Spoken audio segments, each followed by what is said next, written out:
Hello everybody and welcome back to another round of Modern Melee. After a week-long absence, we were on a tournament that was happening nearby and of course we had to attend.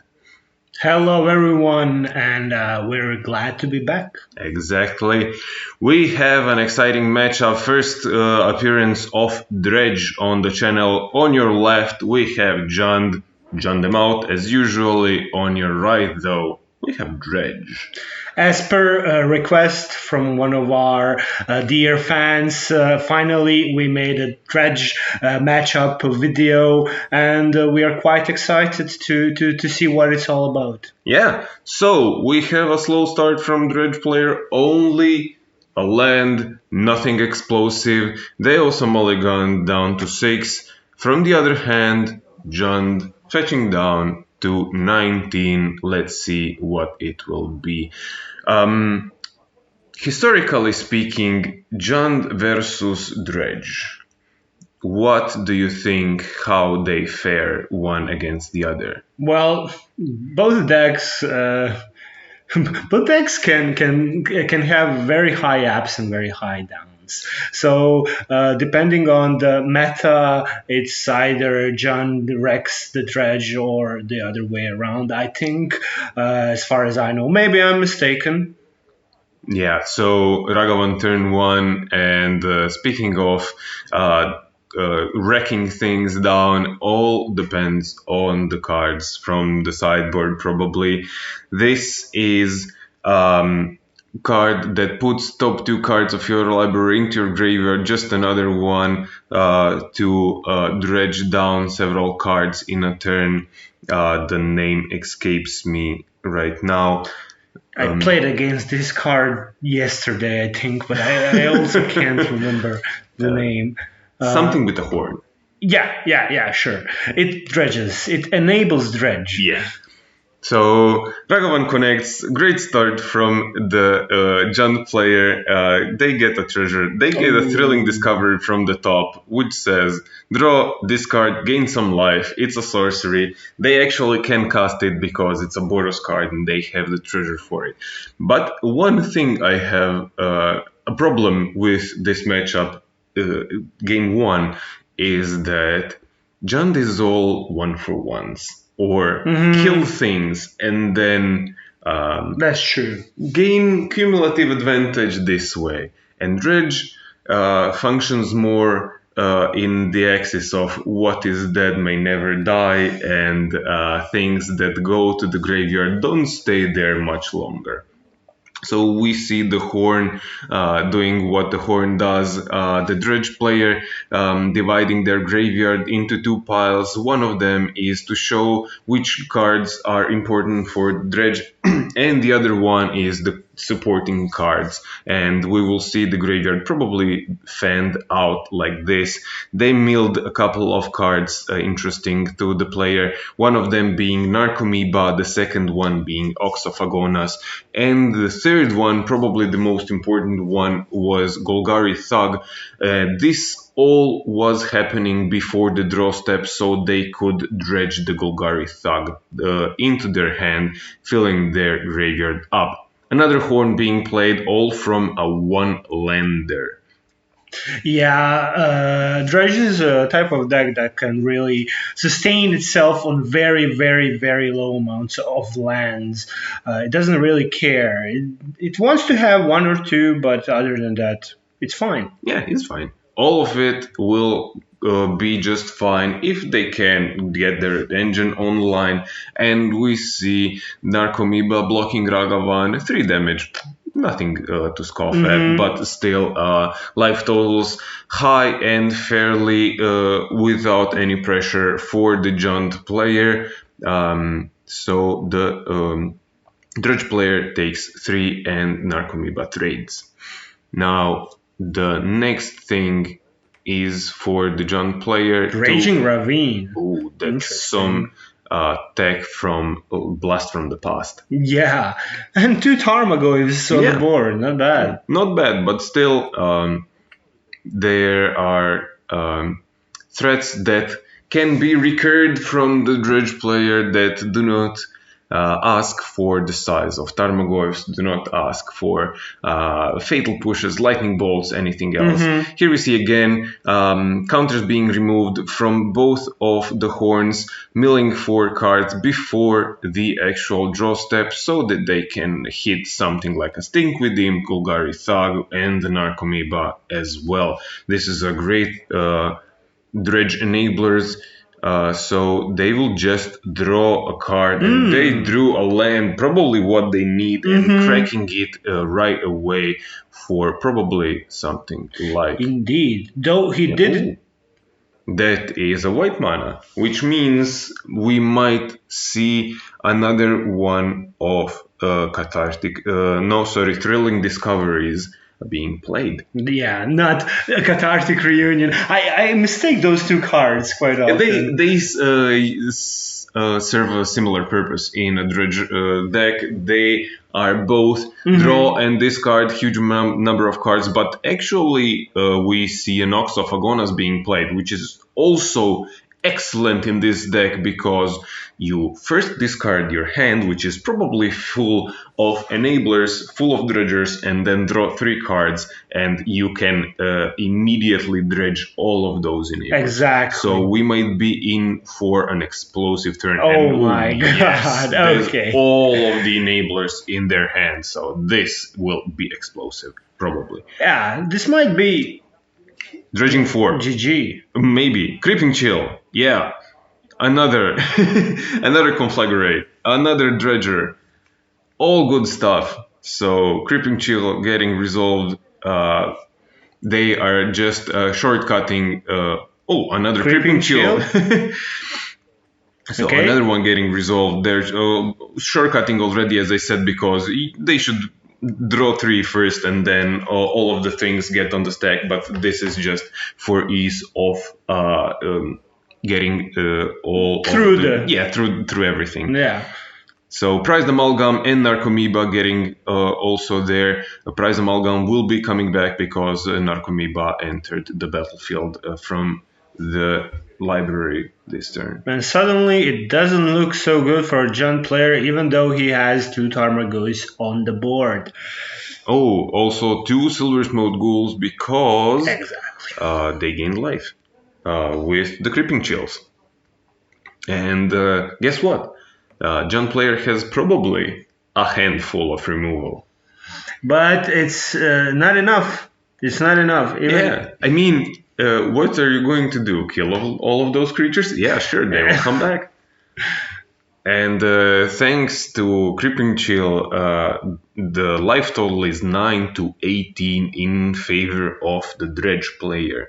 So the Jund, who has been taking the role of the beatdowns, finds itself in a peculiar position because they are at lower life total than the actual defensive deck, so to speak. This is Seasoned Pyromancer discarding 2 creatures, I do think. One of them being Kroxa, which is important. Drawing 2 cards and getting 2 tokens. Should be getting 2 tokens. It's a great, probably the best play in a situation like this. Game 1 before sideboarding for Jund player. Yeah, but still, I do not think it matters. But still, even though it's a very, very compared to the turn that Dredge player just had, it's weak. Yeah, they do get 2 tokens, draw 2 cards, discard something that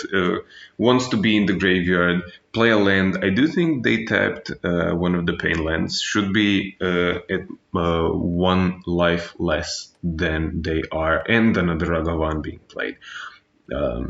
We'll see. That's 6 creatures on the board compared to 6 creatures on the other side. Yeah, some of them come back.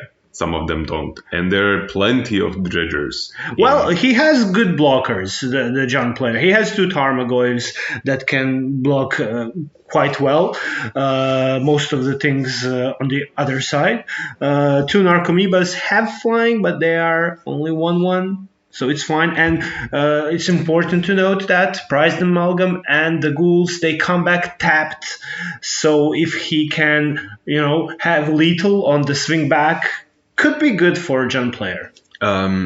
Yeah, but if you are the dredge player, you want the Ox to die. That's true. Because you can just replay the And Ox. there we go. Yeah. It dies. It dies. They take 5 damage, but 4 damage, but they're still at a healthy life total. In the upkeep, the horn will be triggered again. Oh, 2 creeping chill, and that's game. That's just game. That's 6 life gained for the dredge player, and whatever they do, they can just conflagarate the Jund player for 3, the face. Yeah, and that's it. Yeah, sure. They will dredge in the upkeep 4 cards just to see if they hit something interesting. Actually, 5 cards. Yeah, this is Stinkweed Imp. But whatever it is, they can just they will just point to the Conflagarate, which has flashback for 2 and discard X amounts of cards, and this is hitting the face for X damage, or any number of targets actually. And this has the added benefit of discarding all of those dredgers that are stuck in your hand, usually when you are dredging them back, because you need them not for their face value but for the dredgeability. And the first game goes to the dredge player, as we said, because it is a relentless machine that just does not stop with what it is doing. And before we start with game 2, I would like to invite all of you to come and subscribe to our channel. If you like the content, hit the subscribe button, hit the bell, hit the like, hit everything that you can hit. Mash that side, that's keyboard. Yeah, exactly. And of course, leave a comment with all your suggestions, critiques, and everything else. Okay, now the sideboard begins. This is where perhaps the real match begins. This is where the real match begins. If this is not a combo deck, Dredge has probably like 65 to 70% chance to win against anything that does not have exile-based removal, which is mostly just Azorius control. In the sideboard, we see how much graveyard hate there is from the other side. How much graveyard shenanigans is the meta prepared for? And if the graveyard shenanigans are plentiful, if there are several decks that thrive on this and are prominent, then Dredge has not good sideboard games and can easily lose 2-1 despite being the one that snagged the first game up. And this can be everything from Leyline of the Void to Surgical Extraction to Rest in Peace to the new Elemental, the Endurance, to Scavenging Ghouls. There is a lot of things that can be. So Jund can play. The thing that comes to my mind is probably Leyline of the Void, Grafdigger's Cage, perhaps, and those especially Leyline of the Void is a great card in this Jund sideboard if the player has it, because Dredge is in a weird situation where he wants to play Prismatic Endings inside for Sanctifiers and Grafdigger's Cage. So he doesn't have, I imagine, a very efficient removal for Leyline. Perhaps. Perhaps there are some cards that can answer it. Force of Vigor, maybe, because they do sometimes play several of the Life from the Loams that can be pitched to Force of Vigor. Maybe some other green cards, especially from the sideboard. Nature's Claim is one that comes to mind that can destroy an artifact or enchantment. for a single mana. That's true, but it's difficult to play. Yeah, definitely difficult to play, especially because there are so many other things that those two cards specifically do not hit. You said one of them is Sanctifier. Mm-hmm. You want your white-based removal in this kind of matchup if you think that you will face Sanctifier in Vex and other such graveyard cards, for example, also Rest in Peace. You can in this deck you can actually come to 4 different mana pips, even 5 sometimes. Even 5 sometimes, because you are naturally 3 to 4 color deck, and sometimes even you play City of Brass or something else. Oh, those are 2 Leyline of the Voids from the opening. Okay. Yeah, that's pretty good for the Jund player. And, doesn't matter what the Jund player has. It's just 2 Leyline of the Voids in the opener. Some might say it's a mulligan because 1 is usual enough, but you can never be too certain with Dredge. Especially if this card just wins you the game. Yeah. On the other hand, we see again a mulligan because of this situation is the Horn, because it doesn't do anything until the ley lines are removed. Not only 1, but 2 of them. Exactly, but how does the Dredge player remove these ley lines? The thing that comes to my mind is Force of Vigor, but I don't imagine them playing Force of Vigor in their deck. There are 2 things. You can scoop. Yeah. It's always a free action. Yeah. But the other one is the Dredge has hidden mode, and it's a mopey 3 mana creature beatdown. Okay. Yeah. It's not pretty, but it gets the job done sometimes. I mean, Prized Amalgam is a 3 mana 3/3 that can maybe be played fairly. Silversmote Ghoul is a 3 mana 3 power creature that can maybe be played as a beatdown. You can maybe also cast your Narcomoebas that can chip away, and if the Jund player gets too reckless with their life total, maybe even Conflagarate can finish the job. Indeed. Also, hard casting, Creeping Chill is also a way to do it. There is a lot of incidental life loss and life gain in a Dredge that can merit a win. This is a hard mode, definitely, because first of all, they are down 2 cards because their 2 cards don't do anything, and they are now down a 3rd card because of Kroxa. Narcomoeba being exiled, not a place it wishes to be. No, but they actually can't hard cast Narcomoeba in this deck. I think if they have a mana base containing one of the 5 color lands, such as City of Brass, they actually can. True. But Indeed. usually they cannot. Yes. Yeah, usually I don't think that this particular player plays City of Brass.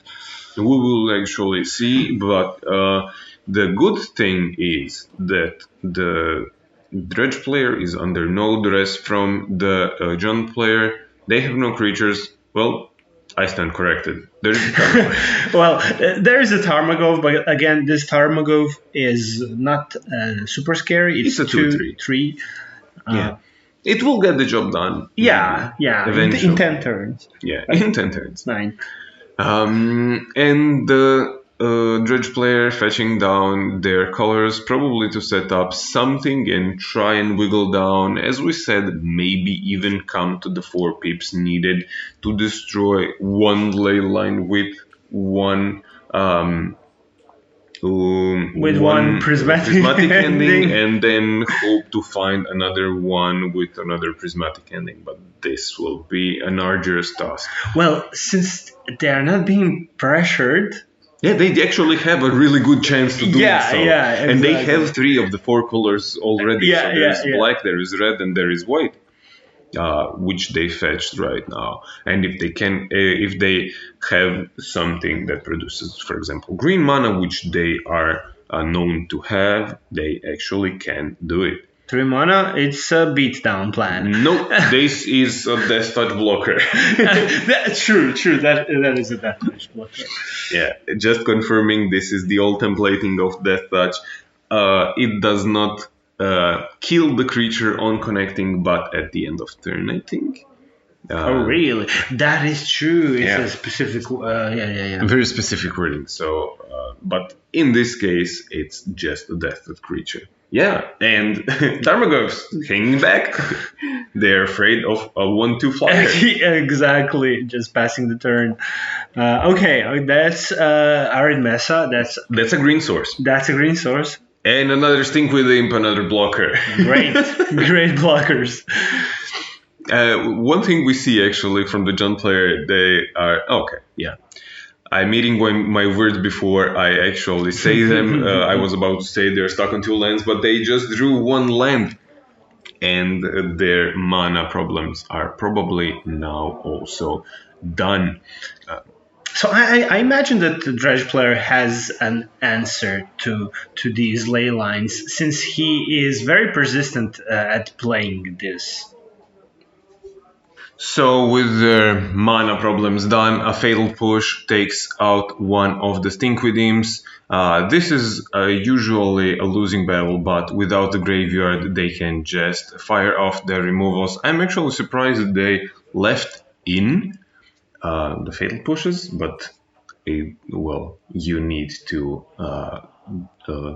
win the game somehow, and there is only so many cards that you can sideboard in. We see actually an interesting card here. Life Goes On. 1 green mana, you gain 4 life. If you're ferocious, you gain 8 instead. What do you think about this? This is definitely a sideboard card.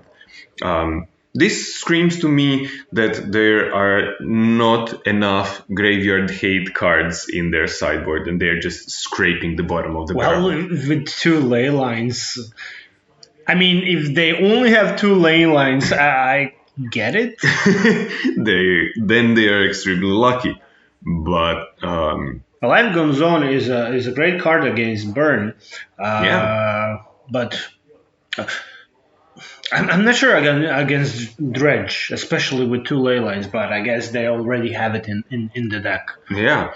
I mean, this screams to me that there were a lot of spaces open for cards from the graveyard, and they are trying to fill in the deck with something that does anything against them. Okay, notable, we have a green source now. Yeah, 4 colors.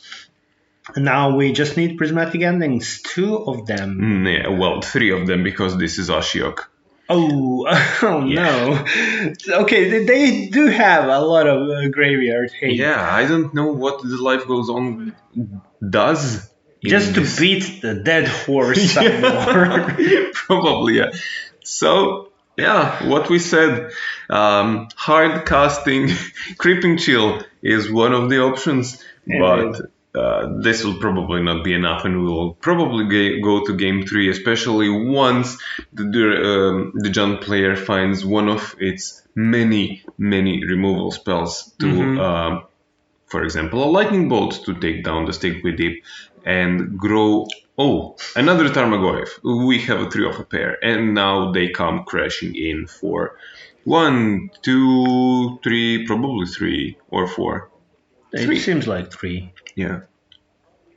That's fine. That's fine. 6. That's 6 damage. That's 2-turn clock. Next turn, yeah. 2-turn clock. So they need to remove 3 of the threads and 3 of the disablers from the Jund player. I think it's time to call this garbage. Yeah, we're in garbage time, because there is no way they can continue on, especially with 1 land extra from the Jund player gives them Kroxa in the graveyard, which is another huge threat that needs merits answers, and they are running out of time. Yeah, and here we see this is a scoop from the Dredge player. I mean, better luck next time, question mark. This is always a coin flip between Dredge and other decks that have Graveyard Hate, because if they have Graveyard Hate and they are not in the position to answer it, then Dredge has low win percentage. But this is the nature of the deck, right? Is that a prismatic ending that the Dredge player is looking at? Might be, yeah. Okay, so he's thinking. He's debating whether or not he should Go all in. He should probably side some more cards, I guess. Either more or less, because Or less. yeah, if they have the ley lines and you do not have something like Force of Vigor or Nature's Claim in your sideboard, then something like the Prismatic Ending is useless anyways. And he indeed puts 2 more cards from the sideboard into his deck. Yeah, so either those are new cards to answer Ley Lines and Ashios, or those are the prismatic endings that do nothing in this matchup because they need a lot of time and a lot of mana, and they just want to be pedal to the metal Gus and avoid the Ley Lines if they can. Yeah, let's see. Bold strategy either way. If you are going defensive, you can be overrun by turn 1 Ragavan, turn 2 Ashiok, turn 3 whatever, discard or whatever from the Jund player. If you're going offensive, turn 0 Leyline of the Void can just shut your whole deck down. So this is definitely a rock in a hard place. The Jund player also sided a bit more. I imagine that Life Goes On went out. I hope so. I see the idea. Perhaps if they didn't draw the ley lines, they could, gain that 8 life in some clutch situations. I mean, this is definitely a fine card. I'm dissing the player, but this is definitely a fine card in several matchups. One of them being Dredge, actually, because it all comes down usually to one turn where you need to have full-on attack mode into the Dredge player, and then you're left defenseless. And the Life Goes On can just give you that edge, that several life, especially in response to something like Conflagarate that has been cast from the graveyard. They point 5 damage to your face because you're at 5, and in response you gain 8 life, and then you are stable. Yeah, exactly. So it's not a terrible card, but I guess that the player just decided that he doesn't need it, especially when he's on the play. Yeah. So now we have seen mulligan once from both of them, and a question for you: if you are on the Jund side, do you mulligan down into Oblivion for the ley lines? Yeah, I would. Okay. I would go as far as 4, maybe even 3 cards. 3 is maybe an overstatement. I would go down to 4 cards to get that ley line, especially with how the game 2 mapped out with them not having anything to answer them. Yeah, I do think so. This player does not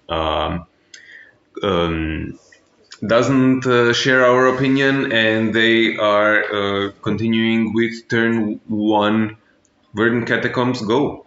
On the other hand, the graveyard is still free on turn 1 for the Dredge player. They are fetching Hallowed Font. No, sorry. This is Bloodstained Mire. Bloodstained Mire is fetching Sacred Foundry. Sacred Foundry, that's the card. Oh, Jesus. Anyways, turn 2, still without Graveyard Hate. We see a pretty reactive hand from the Jund player, which is great in most matchups, maybe even in this one. If they have probably maybe a turn 3 Ashiok or something. Exactly. That's what I am thinking, why the player kept the hand. Perhaps they have an Ashiok in hand that will solve their problems turn 3. And one of the big things that we see lacking from the Dredge player's hand is a turn 2 enabler, which is either a Cathartic Reunion or rather Thrilling Discovery. Both of them are fine in this situation, and they have had the mana to do so, but they lacked both of those cards. Yeah, that's not too great, definitely. Yeah. This maybe they have something at instant speed, but I don't doubt it. imagine. Yeah, I do not imagine this happening. Um, Deep in the tank, turn 2, is it a Tarmogoyf? No, it's Renin 6. It returns a fetch land to its owner's hand for a +1, and off we go to turn 3. This means that there is 3 mana for the junk player to have Ashiok on turn 3, and will it be enough? Oh, yeah, well, this is not a cathartic. Yeah, this is a cathartic reunion with Exactly. alternate art. There is not Chandra here, but a guy hugging his best friend. And there is a Dredge Narcomoeba coming in, and what is the follow-up? Nothing. Just a Narcomoeba. Oh, that's anticlimactic. Was that a ley line that has been drawn from the Jund player right on time? And I do not mean this sarcastically. Actually, they have. What is happening? Oh, they forgot to draw for the Cathartic Reunion, right? The Cathartic Reunion actually says draw cards if you do not have the dredgers in your graveyard, which is the unused mode. In Dredge, usually. Yeah. So another fetch land being played, probably cracked immediate. No, not cracked immediately. There is a Tarmogoyf which is not so large right now, but it can definitely grow because there is no graveyard shenanigans on the battlefield in terms of leyline or Ashiok. Well, he did mill the Dredge player. They did mill what 5 cards? 5 cards. It could be a big Tarmogoyf. Not sure. Probably instant sorcery, creature, land. Yeah. Not 4 or 5. Average size Tarmogoyf. So if you are the Jund player and you have Ashiok in your hand, you're slamming it down here, right? Yeah. Well, not necessarily. Considering how slow my opponent is, perhaps I would put pressure. I'm not sure. It's not an easy decision. It's much closer than I think.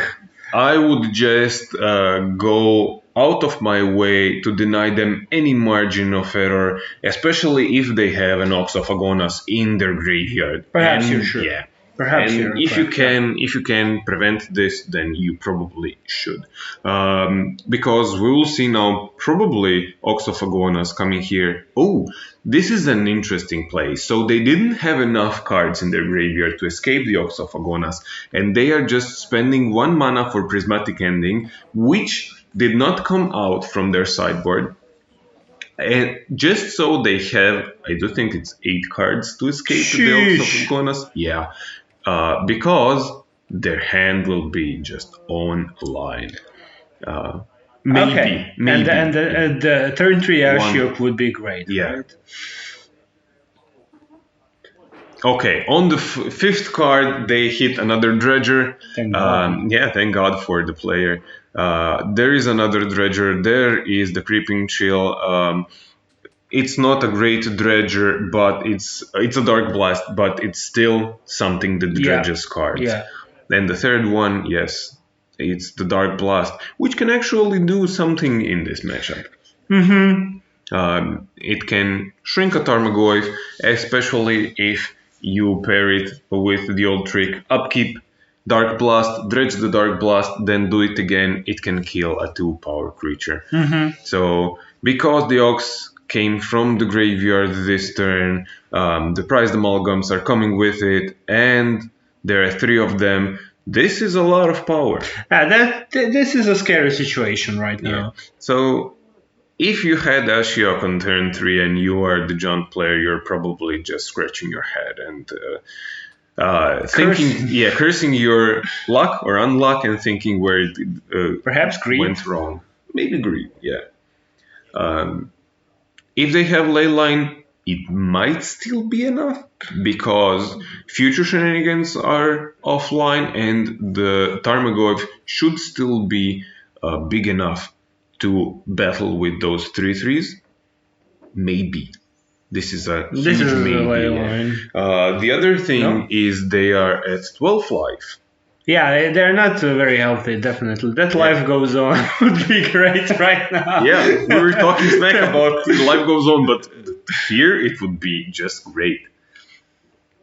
Yeah, but if they do not have any pressure and they need to play either something that blocks, is this Okay, Turach. that's Turach. That's Turach unkicked, probably. 2/1 Turach.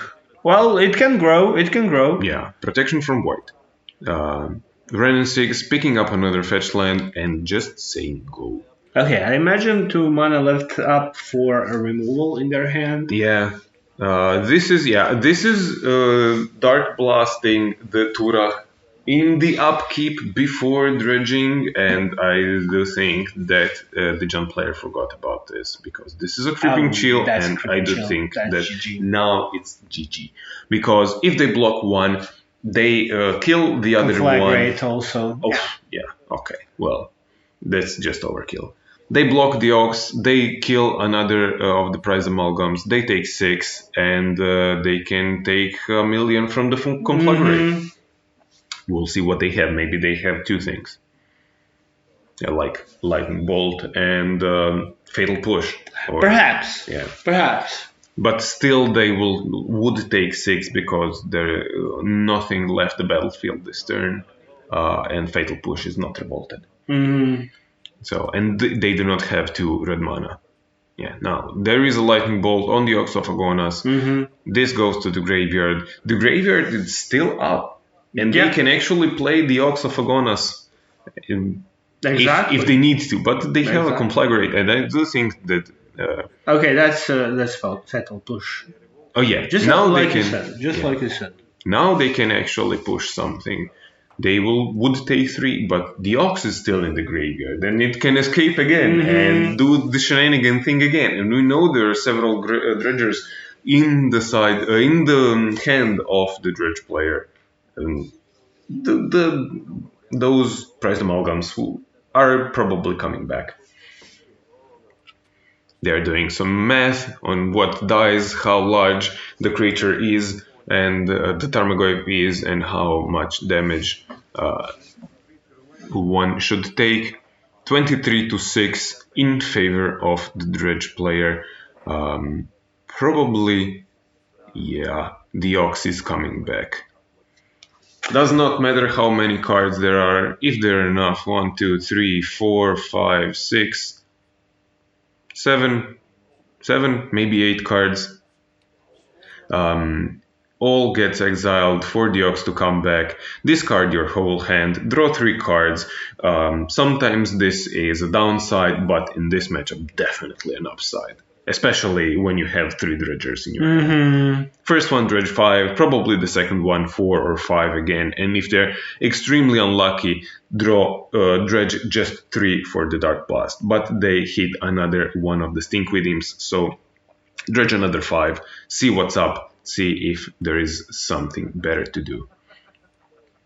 Oh, quite anticlimactic dredging, Yeah, but there actually, is another one, I think. Oh, there is a Golgari Thug still in the Exactly. graveyard. Okay, so we are hoping to hit what exactly? Prized amalgam? No, either Silversmote Ghoul or Right. the Narcomoeba, because all of those will be. No, actually, the dogs came back, so all of them are coming back. Oh, right, yeah. So prized amalgam was a good target. Yeah, definitely. So 4 prized amalgams are again on the battlefield against the Lonely Tarmogoyf and the Ren and 6. I can see how some can dislike this type of deck building and deck decision because it's recurring threats that are basically unkillable. As we said, you need to exile either them or the whole graveyard in order for the deck to cease to function. Not only that, but they have incidental life gain, in Thrilling Discovery, and in Creeping Chill. All of those things combined are enough to get the dredge to be actually a extremely valid target in modern metagame. So this is Seasoned Pyromancer being played, discarding 2 cards, discarding Grist and the Ley Line. As we said before, this Ley Line could have been the anything, everything, but now it's too late. Yeah, that ley line is. I can imagine the frustration of the player playing Jund right now. Yeah. Because last turn they had to block and remove and just hope they can't recur everything. Did they forget to draw 2 cards from the Seasoned Pyromancer, or am I just imagining things? I think those 2 red cards on the board are the tokens. Tokens, yes, but you discard and draw, right? Yeah. Oh. Well, I don't think it matters because actually because of the Dark Blast and the Conflagarate in the graveyard, but still, it could have been something. They do have 2 mana available. In such a game that lasts a long time and there is a lot going on, absolutely, we do not fault anybody to forget such a thing, especially with 75 triggers on the stack each time. So the Jund player blocks 2, there is 6 coming across, and this is good game. He doesn't want to give up. Maybe there's something we missed. I do not think so. Yeah. This is the game end match, 2-1 going to the Dredge player. Excellent showing from the Dredge player, especially when the Jund player just stumbled for a bit and didn't have the ley line in their opening hand. We have seen it being discarded. Yeah, we have seen it not do anything, and this is the power of Dredge. If you do not have solid graveyard hate or exile for those creatures, they can really overpower you. They are not bigger than 3/3s, barring from those of Agonas, but still they just come back and come back and come back again. Attack you, and then. Yeah. Okay, that's all for this particular match. I hope you all liked it. If you did, please go like, share, and subscribe. Hit the bell notification. Hit the comment section below and everything. So yeah, see you next time. See you next time. Bye.